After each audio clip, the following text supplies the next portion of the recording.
Good morning, ladies and gentlemen. One minor correction, since we're in the UK, I think I should give credit for my medical training where it belongs. That's Oxford University, not Harvard.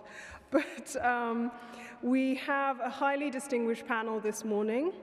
We're honored to be joined by His Excellency Maithripala Sirisena, the President of the Democratic Socialist Republic of Sri Lanka. So if you'd like to come and join us on the stage, Your Excellency. Thank you.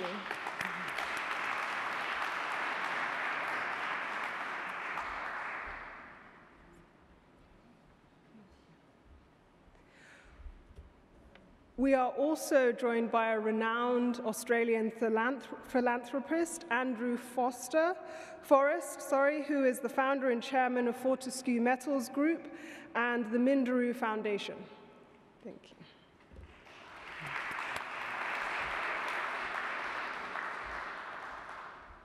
And we have with us the man with all the money, Mr. Graham Wrigley, who is the chairman of CDC Group. Thank you.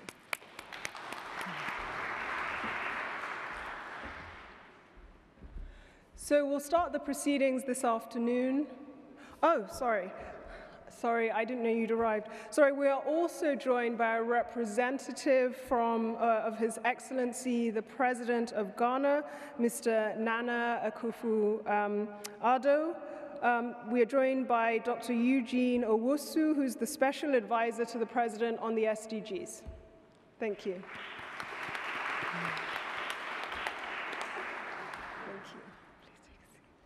We're going to start the proceedings with an address from His Excellency, the President of the Democratic Socialist Republic of Sri Lanka. Thank you.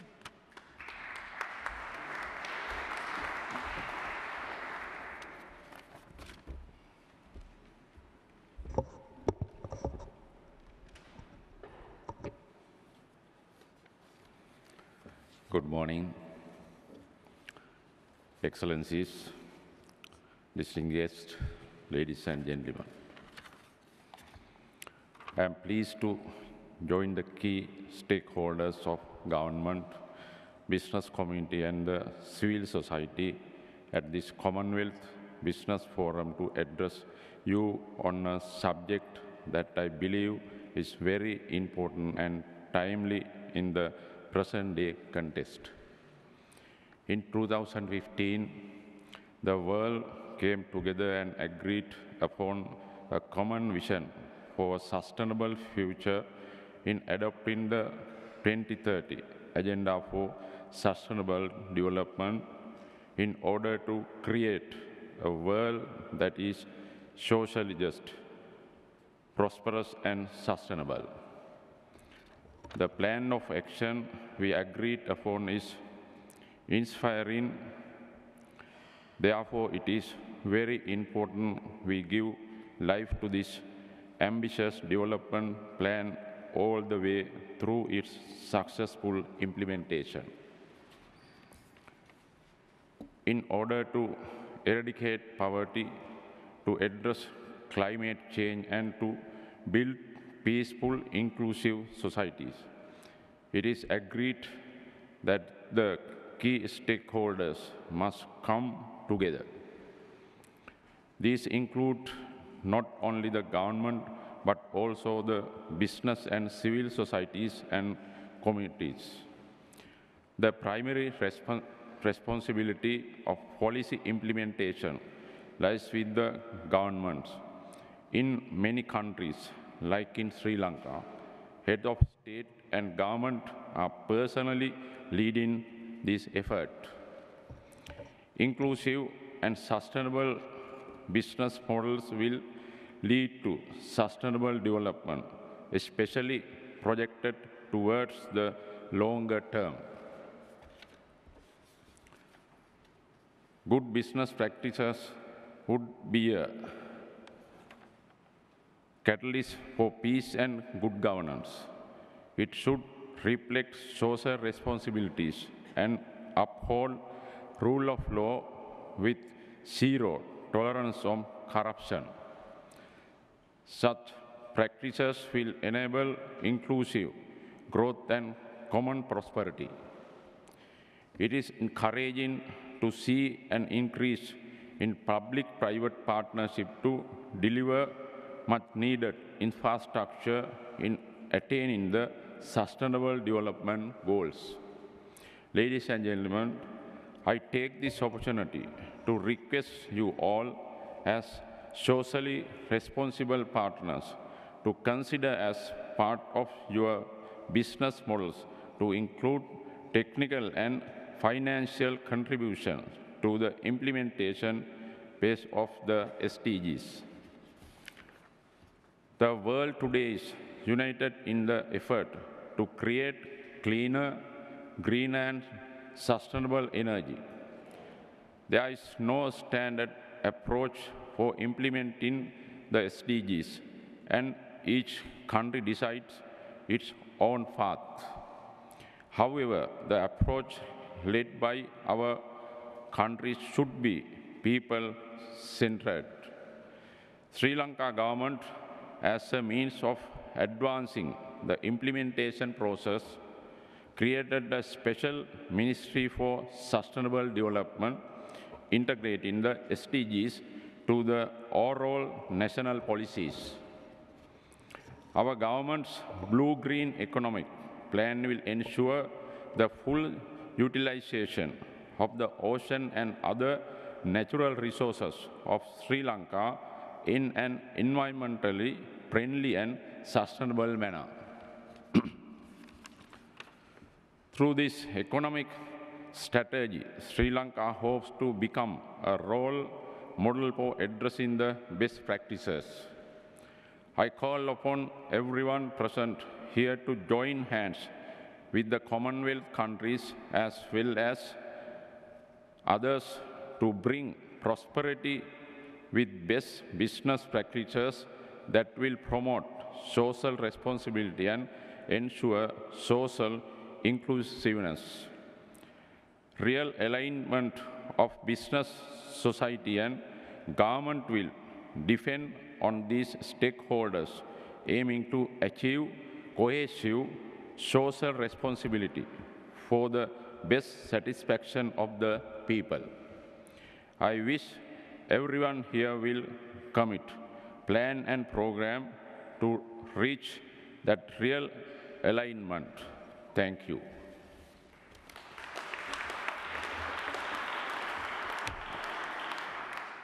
Well done, sir. Congratulations.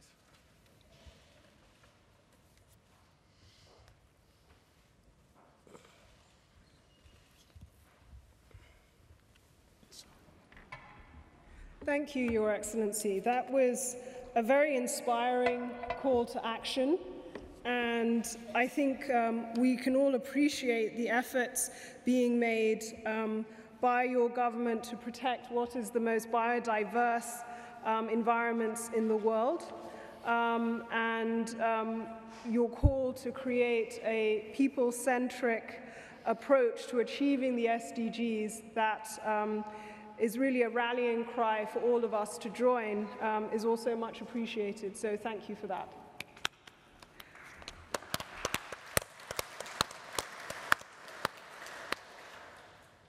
I think we wanted to make this somewhat of an interactive session, so I'll ask each of the panelists a question, and you can come up to the podium and make your remarks. Starting with Mr. Forrest. The Minderoo Foundation was established by yourself as far back as 2001. You took a very proactive and ahead of its time step of linking it to sustainability by feeding the profits from a profitable business into driving your agenda. Could you please tell us, firstly, what drove you to have such a farsighted approach, and what advice you would give to other charities and NGOs that want to follow in the footsteps of your foundation? Thank you. Thank you very much. Very good question, Chairman. Thank you. Ladies and gentlemen, just to answer that specifically, I consider that you can sleep in one bed at night, have 3 meals a day. Anything after that is just froth. And so we chose to generate a substantial business and then generate alongside that substantial business a very substantial group of philanthropies which budget expenditures based on the profitability of the business. And I hope that this can now can continue over the long term. I believe it can. Our business operations have been planned out for many decades, and I hope that, that it will last for a century or more. But the issues we take on, I hope, will not last beyond 2025.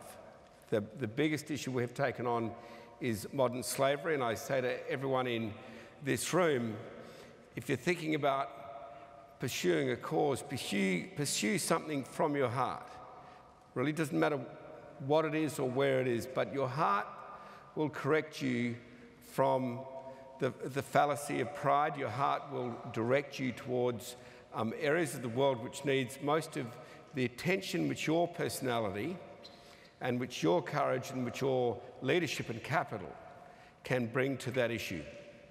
Follow your heart. Ours was modern slavery. When my daughter was 14, she's now 24, so 10 years ago, she came across a very nasty child trafficking incident in Kathmandu, Nepal.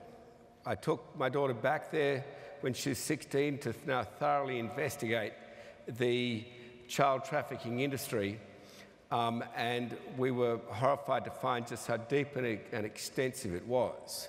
My daughter then went to university and has committed her life to ending, like me, modern slavery for every breath that we ever take. We're pursuing it with absolute passion. One of the reasons why I became so determined is because when seeing if I was qualified to pursue modern slavery, I had to see if my own hands were clean as a business person. So I quickly investigated my supply chains. It wasn't difficult, business people in this room.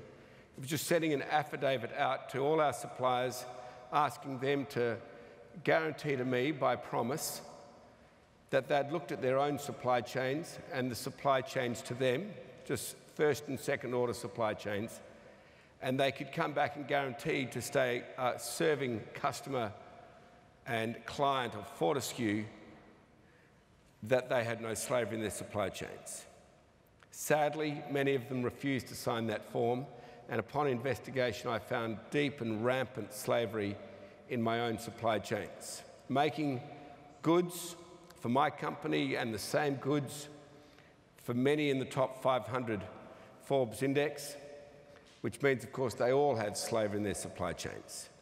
So on really now pursuing modern slavery from the integrity of personal experience, we decided that the best way we could do this is by measurement and by empowerment.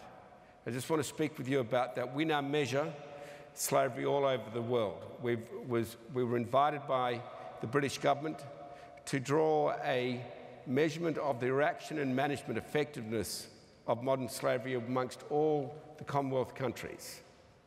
A massive population base, trillions of dollars of economic growth and GDP, a huge contributor to the world, over 30% of the world's population, but 14% of the world's GDP. Why that imbalance? Well, that imbalance is due in many ways to human rights. There is no example whatsoever in history where a community or a company or a country, when they've released their people from the yoke of slavery, have not had an increase in the quality of living and a drive in the value of their company or an increase in the strength of their economy, and it's measurable. This is a clear and obvious economic dividend. I myself have pledged that we'll put in $250 million to countries who drive and whose presidents and cabinets take the actual physical commitment and enforce their laws to end modern slavery. It is those countries, ladies and gentlemen, which will show the greatest growth. And where is there some low-hanging fruit? Well, in modern slavery, as we measure it around the world, and we measure it with the Gallup organisation, we poll every country in the world with the ILO in partnership, 71% of all people, of the 40 million people in slavery, are girls and women. And I just say to the leaders in this room, if you allow forced marriage or child marriage in your countries, you're keeping down two critical parts of your economy, consumption and production. I hate to be very economic about it, but I'm appealing to leaders, and I have a limited time, so I must do it directly. If you hold down consumption and production amongst 50% of your population, you will grow, but your sovereign competitors will outstrip you. You will grow to a point and then you will plateau out. And those countries who empower women and girls, ensure their daughters have the same educational opportunity as their boys, have equality of rights of women to men, your economy will keep on growing while others will plateau.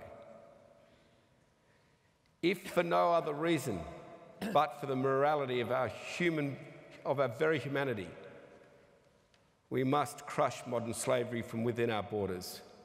We must empower women and girls, and we will then take our place in the world as a Commonwealth family of countries where we do not have twice our population percentage to half of our share of global gross domestic product. We empower women and children. We educate girls freely to the same standard as our boys. We eliminate modern slavery, and our economies will outstrip the rest of the world as a family of the Commonwealth. Thank you. Thanks, Brett.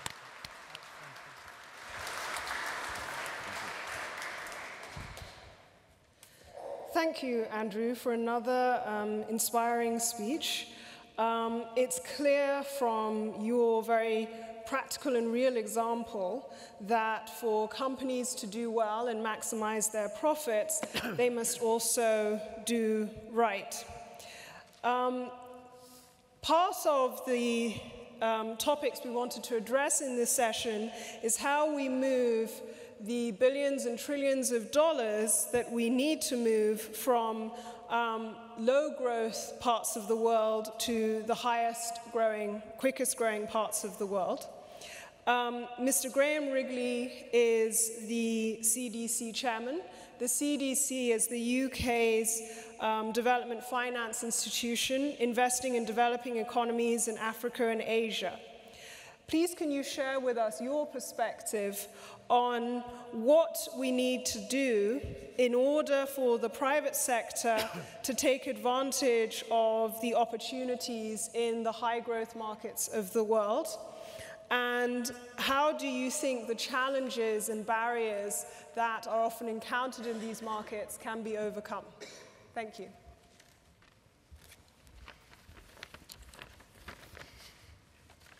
Thank you very much for that introduction. Thank you for the two great speeches. And on behalf of the Commonwealth Development Corporation, I'm honoured to be here.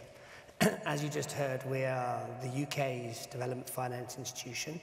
We're actually the oldest first DFI in the world. This year is our 70th anniversary. And we are the only development finance in the world which focuses entirely now on sub-Saharan Africa and South Asia. We have $7 billion balance sheet, and 70% of it is committed in Commonwealth countries.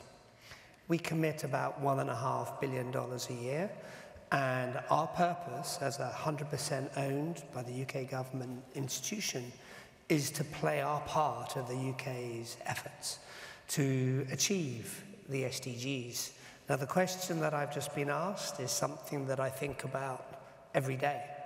And I will give you kind of my perspective from CDC as an investor in these markets. But before I do that, I would just caveat my response by talking about Sdg Goal number 17, which we don't talk about a lot, but it's about the point that things can only be achieved by people working together in a way that we've never done before. If you go back 10 years, development thinking was kind of, you have the government and you have the private sector. Now, as you just heard it, it's about a partnership. You have an amazing business guy who's part of civil society. We have government representatives here around this table, and CDC sits, it provides public risk capital, and is literally at the interface between trying to get the private sector to work with governments to achieve the SDGs. And we're just one part of the solution. Now, it is a big problem. You know, we talk a lot about billions to trillions, but the reality is, and numbers just announced a month ago, that FDI to Africa declined by 3%. Private equity flows have fallen again by 20%. So I don't want to sugarcoat the solution here. When you look at a $2.5 trillion funding gap that is well communicated, there is a long, long way to go. But the question is, what do we do? Do we become immobilized by that issue, or do you become driven by it? And I'm going to talk about the three main issues that I see and how we in CDC and others are trying to respond and be motivated and resolve those issues. The three main issues are, one, the numbers don't work. The risks of investing in Africa are too high, the returns too low. The numbers are just too small to make a difference. The second one is things are happening too slow. You know, there was a lot of impatience, certainly from the UK government. You know, you heard the Prime Minister on Monday, Penny Mordaunt, our Secretary of State, pushing, we've got to move things happen quicker. How do we get to scale? And three, it's not just about money. Money alone doesn't do anything, you need people. So there are many issues, but those are, to my mind, the three ones, the three main impediments that we see that we need to address. So the first one is on the fact the numbers don't work. You know, one of the key roles of CDC is to demonstrate and educate people to show that really, given the opportunity, the scale of growth in these countries, the numbers are misunderstood. There was a really interesting piece of work done by Moody's which looked at infrastructure lending over from a period from 1983 to 2015. Infrastructure, power, incredibly important to development of any economy. And actually default rates over that period were lower in sub-Saharan Africa than in Western Europe, and 1/3 of that of investments in emerging Asia. And yet the risk premiums that the market wants for Africa is much higher. And our job in CDC as the Development Finance Institution is to try and educate people and to help mobilize capital to show that. And we are the major investors in a company called Globalec, which is one of the largest independent power producers across Africa, spanning the continent, headquartered here in London. And our goal is over the next decade to turn that into a huge and develop projects in the hardest parts of Africa, to crowd in and show the private sector that investing in power in Africa is not only a good thing to do, a right thing to do, but it's a smart thing to do, a sensible thing to do financially. Secondly, scale. How do we get to scale? It's not doing it the same ways, it's through innovation. It happened in Africa with mobile telephony, how the continent leaped a generation. Again, talking about power, a thing that CDC and many impact investors and other DFIs are working on is off-grid renewable. So we are, so rather than creating huge grids in every part of the country, how can you do things smarter? We're one of the largest investor in MCOPA, but also many other solar home systems, 500,000 solar home systems in Kenya. So that's kind of to skip a generation.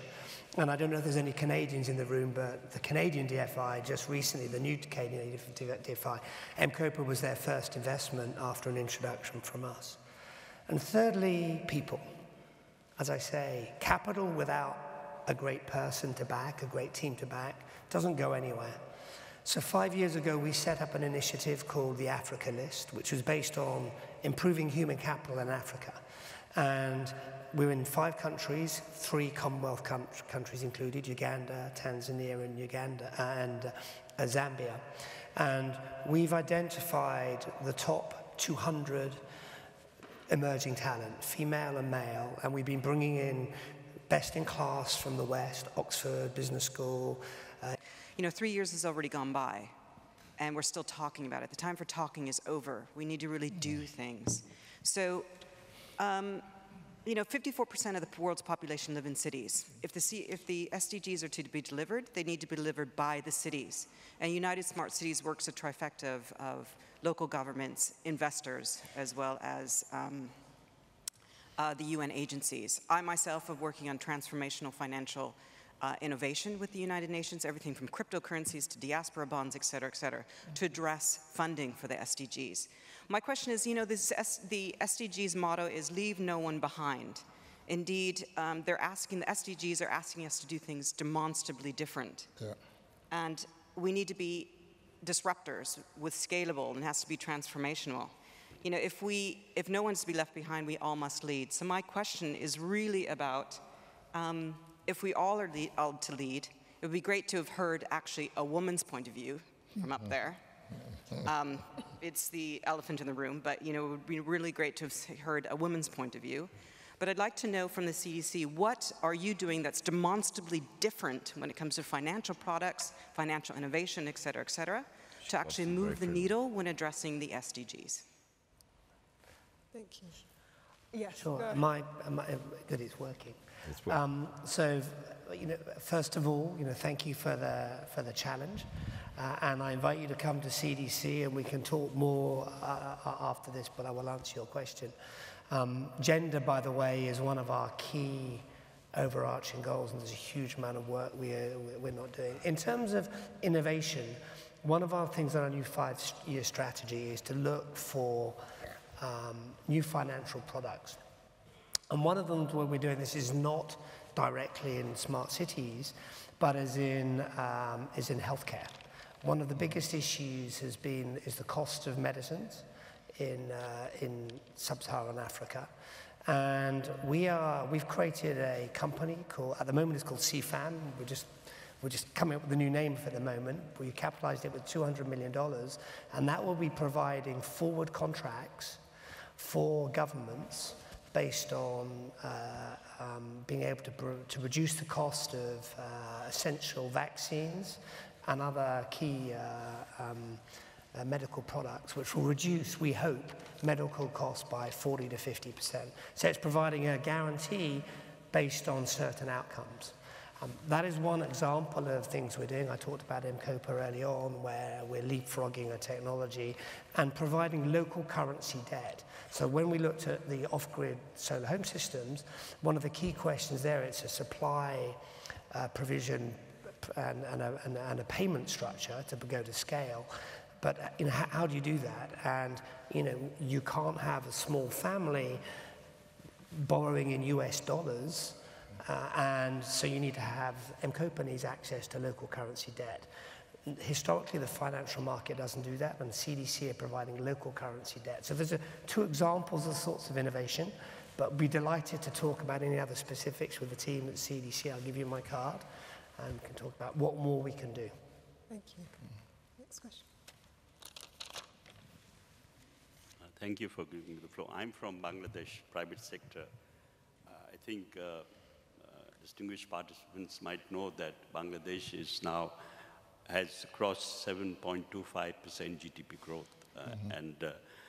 But however, we see the lack of investment from Commonwealth, particularly the developed Commonwealth countries. As the SDG goals means inclusive growth, nearly 2 million young people enter the job market every year. So the government of Bangladesh has taken a very ambitious goal of creating 100 special economic zones all over the country. At the G2G level, China, India, Japan, and Korea have set up with the government of Bangladesh special economic zones. But we don't see a similar trend from the Commonwealth countries, particularly the UK, Canada, and the others. So my question is, what role can CDC play in bringing developing this infrastructure which will meet the SDG goal of inclusive growth, and particularly in the youth and the women segment. So I feel that CDC can be a catalyst in not only attracting British investment into Bangladesh, but also the more developed Commonwealth countries. I would like to hear from you, sir. Okay, so thank you for the question. We have around $200 million invested in Bangladesh, and it's not enough. So we are actually opening an office there this year. Our team has just come back last week. I saw a report on Saturday, I read it, where there's a whole, with our priority sectors, working with DFID, trying to expand significantly our investment there. So I agree, and come back to me in a year's time, you haven't seen a lot more investment. Sorry, Andrew, do you want to comment on that question as well? Because looking at it more from the perspective of the person on the ground trying to attract the investment, what do you think companies in Bangladesh should do to try and attract investment from the Commonwealth? Yeah, thank you. I think, as has been done in Asia, we need to form a partnership between government and business. The two of them are the most inexorable force in the world, to say we're going to eliminate all slave-like practices from the supply chains of both the private business sector and from the government sector. When we see as global investors government and business of a country coming together, then we know the cost of goods sold will not rise. But we do know that the value of the economy, the safety of the people, and most importantly, our risk as investors will lower as the value of that country and that company rises. So I say very strongly, if you want to attract global investors, don't leave us with a human rights risk. Eliminate that human rights risk. Global investors like me will flood into your country. Thank you. Next question. Thank you. Sorry, could you say your name and your organization before you ask the question? Thank you. Valerie Grant, Geotech Vision out of Jamaica. One comment first. Totally endorse my colleagues, the first colleague's comment. We cannot be talking about delivering the SDGs when we are not able to even have a gender balance panel. On that note, I will continue the trend and go to the gentleman from the CDC. Wanted to find out if there is any funding investment to support the SDGs in the Caribbean region at this point, and if so, where is it, and if you could speak a little to that. Okay, once more, apologies that we're not a gender balanced panel. In terms of our policy for investing in Caribbean, the answer is that CDC doesn't have an investment policy at the moment which permits us to invest in the Caribbean. And that's because, our policy is set by our shareholder on a 5-year basis. And over time, and really the key decision of this was made back in 2011, was a focus on the very poorest countries in the world based on income. And that's why we exited investing in lots of countries in Southeast Asia, Latin America, China, and the Caribbean based on income. Thank you. Dr. Owusu, could I ask you to comment on that question from the perspective of low-income, high-growth countries attracting in not just, we'll give Graham a break, attracting in investment from a range of DFIs. How have you approached that specifically, and has Ghana had much luck with that? Thank you. I'll go back to some of the points that I did make. Because, you see, prospects for attracting either investments from DFIs or private capital more broadly is always going to be a function of the risk profile of that country. And I think this is why it's absolutely important for governments like mine, the one I have the privilege of working for, to really invest in addressing two things. One, addressing the constraints that mitigate against scaling up investments, in those countries, and there are a whole range of them. You can look at it through the political lens and look at political risk. You can look at it through the economic lens. You look at it through the lens of trade, and also the risk of investment. And then, of course, we've had an important software here, which is human rights, and also the issue of institutions and how institutions do work. I think my fundamental point here is that governments in countries like the ones we live in need to make a deliberate effort to fully understand what will unlock the potential for investment in their own countries. And it all has to do with risk. And I think governments need to invest in addressing the factors of risk. And in Ghana, I think I'm happy to say that there's a conscious effort on the part of government to begin to do so. The challenge, I must say, is huge. The overall political economy itself, in managing this risk is huge. But we need to take the first step. Thank you. Thank you. So with that, I'm afraid we're out of time. I'd like you to please join me in thanking our panelists for today, Dr. Owusu, Graham Wrigley and Andrew Forrest. Thank you.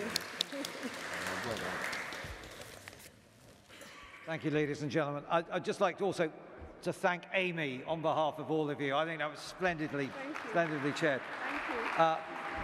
Also, I have to say that Amy is one of the most remarkable and forward-thinking businesswomen in Nigeria. And what she's doing, not just for her own company, but for women-led companies in Africa, and particularly West Africa, really needs support and really needs help. She's a great friend of ours, and I'm so pleased she's done that. The next session will start fairly soon. We're very keen. Dr. Nari Woods from Oxford, Professor Nari Woods, will be chairing it. But I'd like to encourage you to stay in, because you'll be pleased to know that we hope that the President of Nigeria, President Buhari, will be speaking to us in that session.